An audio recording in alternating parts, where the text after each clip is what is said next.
everyone, my name is Gavin, and I'll be your host for today's episode of Broome Up Front. Today we're going to be learning a little bit about lawnmowers and tractors, and I'm going to be interviewing someone with a history of tractor maintenance and repair and actually flipping them as part of a small business. So without further ado, here's my guest, Keenan. Oh, thank you so much for having me on, Gavin. I really appreciate it, just the opportunity to share with the community. It's a real honor of mine. Absolutely. If you don't mind, I'm going to start us off with a couple questions. Yeah, absolutely. I love questions. Fantastic. All right, so first of all, I got to ask, what made tractors the thing you wanted to go for? Well, I basically started when I was like 11. My dad wanted a sandbox from our old house, and I got a free tractor with it. And I just got into it because I wasn't allowed to have a car. I was really into cars and fixing stuff. So I just started with the tractor, and I just worked my way up until I turned it into a business because I flipped that first tractor, and I was like, wow, that was a good profit for like not a lot of work. I could make this happen. So I just started doing it. I just started flipping it. And then, you know, as the kids say, I had a bougie business going. So, yeah. Yeah, you don't have to say that. Anyway, what would you recommend for people who are looking to maybe kind of get into this or maybe just buy a tractor? What would you recommend they look for? You mean jazz up their lawn? I would say probably something they could really work on is, you know, if they wanted to find a machine that they were looking to fix, the roadside is a good place to look if you're on a really tight budget, you know, free tractors on Facebook and Craigslist. I personally buy all brand name tractors for the most part after I've been bit a couple times by a couple off-brand tractors. So I mostly just like to buy John Deere and Cub Cadet and just kind of work off of those because they all have interchangeable parts and they all have really good quality parts. Gotcha. So you'd recommend staying away from stuff that you've never heard of before? Unless you're on a really tight budget, yeah, I would recommend buying stuff you know. Gotcha. You know, your grandpappy had. Right. That makes sense. So what would you recommend as like a good way to like start out and get some knowledge under your belt? What's a good place to start? Forums. There are forums out there like Weekend Freedom Machine, like myjohndeere.com, that kind of thing, that just inform you on how to fix these things. And it's a really good experience to have people like that around you. And I mean, people in your community who know how to fix things, even if it's cars, a lot of that knowledge trickles down, especially older cars with carburetors, which is what 90% of the tractors you're going to find have. So that's just a really good asset to have. Sounds good. Well, thank you very much for answering a couple questions. I really appreciate your insight. Yeah, absolutely. Thank you for having me on. Sure thing.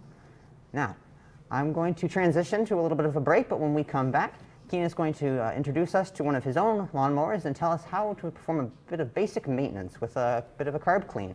So, sit tight.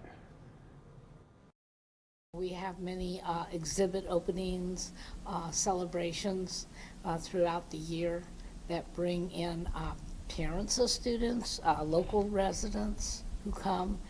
The Alumni Art Show in the spring brings a great number of folks into this gallery. Robin Petrus and the Board of Administration started the SUNY Broome Student Art Gallery in 2015. Since then, countless students across campus and throughout Binghamton have been inspired to submit work of their own. I mean, I think it really builds like your portfolio and like puts you like a starting point, and then just building off from that and like learning new things and like getting feedback from different people and learning to critique it to, you know, fit all of what they want. The gallery not only showcases artwork from the students, faculty, and staff of SUNY Broome, but anyone who wants to show their work to a friendly audience. The purpose of the gallery is to provide a place for students and faculty to display their work, whether it be artistic as we have today, or if it is poster sessions for students to describe the research that they're doing here. Students like Mackenzie, who have visited the gallery, have been inspired by the artwork and registered for art classes here at SUNY Broome, creating a whole new group of artists who may find entirely new careers because of the SUNY Broome Art Gallery. This is like, I wouldn't have thought that any of these people would be beginners if they are. Because honestly, it looks like somebody who's been drawing for years and is extremely skilled and talented in this. They had the collection, the space, and the interested talent. They decided that this would be the perfect place to put a gallery. And so planning began, and the old metal shelving was removed, and the carpeting was ripped up, and new flooring was put down, and a coat of paint on the walls, and lighting was created, and we created a gallery.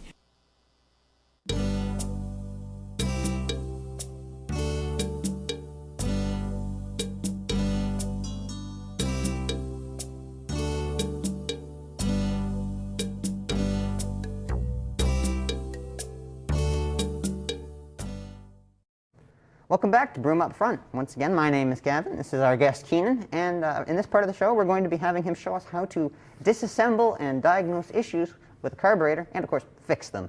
So without further ado, I'll let you get right into it. Absolutely. So, like he said, we're going to be working on the carburetor of the machine. This is what makes the air-fuel mixture work for your machine, which is what makes the engine run.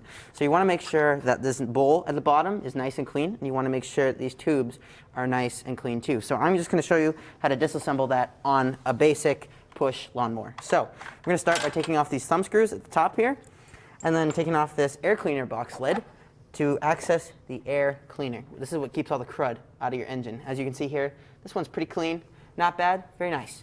So then what we're going to want to do, take off this screw here on the top of the carburetor. Mine was already pretty loose, so here you go. And then we're going to slide out this air cleaner box, which might take a little bit of force. Make sure all your cables are disconnected on the bottom here, so you don't drag those along, break them, etc. So we're going to put that to the side here with the air cleaner, and we're going to take off the carb. Make sure this make sure this governor cable is taken off so that you can slide it off without breaking it and breaking the arm. So take off the carb, and here we are. Now we're going to take off this float bowl. All right.